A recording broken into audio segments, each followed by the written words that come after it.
The PlayStation 5. Wow, what a great system, right? No, that's where you would be wrong. And let me tell you why. I'm so infuriated.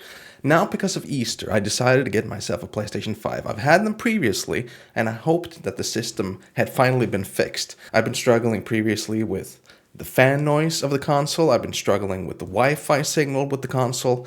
There's been a myriad of reasons as to why I had to return the previous consoles. Now, keep in mind, the previous one that I had was the 1100 version. So it was the second version that came out. Now, the 1200, I bought the regular version, not the God of War bundle, but it was the 1200 one. And I had a myriad of problems with it. First of all, why is everybody ignoring the damn fan noise of the console? Honestly, it sounds worse than my PlayStation 4. The reason why it sounds worse than my PlayStation 4 is not because it's just loud, but there is some sort of beeping noise. So if you take the PlayStation and you turn it off, you're gonna hear a beeping noise when it turns off. It's like a 4-second beep.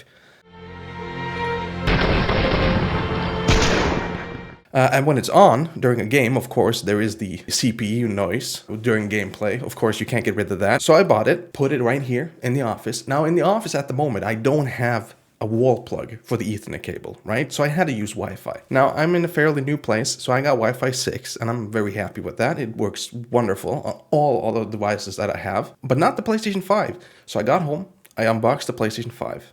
I connected it. Everything went well. But then it didn't respond at all to my Wi-Fi. Like, it says it's connected, but it didn't give me any speed. Like, I have a 100 fiber line, and you know, that's okay. It's enough for me. I'm only one person, so it's great. But the PlayStation 5 only registered 1 kilobit per second download and nothing on upload.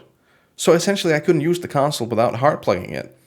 So I started looking at the, I Googled it and I looked online. And the only thing that I could find is that people are having exactly the same issues when it comes to Wi-Fi 6. Now, the console is advertised as to have Wi-Fi 6. Okay, it's one of the main selling features of the console. But it doesn't work. It doesn't work. It has to be a specific router. It only works with the specific routers, nothing else. Of course, my brand wasn't on the list, so it didn't work. And of course, on my particular router, I can't split the signals. So in a mesh signal, you got both the 2.4 and the 5 gigahertz. They're both in the same band, and I can split it, not on the one that I had. And I just got so frustrated. Like, I could literally not use the console in the room that I wanted to use it in. I moved it a little bit closer to the router. Same issue. It didn't want to connect. Hardwiring it in the living room did work, and I got 30 down and 30 up. I don't know why I got that. I got 100.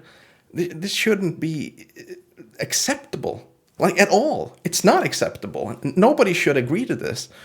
Like, the fact that you got the white, you got the CPU noise. You have the fans, and it's a fan lottery, by the way. Everybody uses that term. It's a fan lottery. You could get lucky. You could get lucky and get a good fan that doesn't make as much noise, right? Good. All right.